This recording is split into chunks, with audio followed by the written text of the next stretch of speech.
আমি আজকে তোমাদের বোলতান কি করে করে সেটা শেখাবো। আমি এর সপ্তাহে আমার 2-3টে টিউটোরিয়াল ক্লাসে এরিয়া নিয়ে আমি ক্লাস করছি। আজকে দুটো বোলতান শেখাবো। বোলতান কাকে বলে?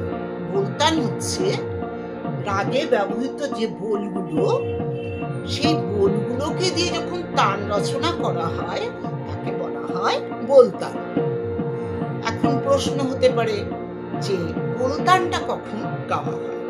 আমাদের প্রথমে থাকে আলাপ, তারপর থাকে গানের মুখ, তাতে বিস্তার, আবার অন্তরার বিস্তার, তান, স্থায়ী তান, অন্তরার তান এবং সবশেষে আমাদের বোলতান থাকে।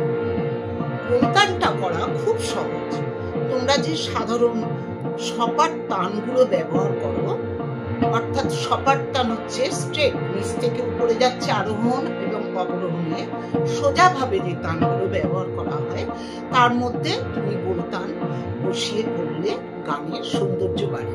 এবং এই বোলতান সবার শেষে করা হয়, তারপর তেহাই দিয়ে গান শেষ করা হয়।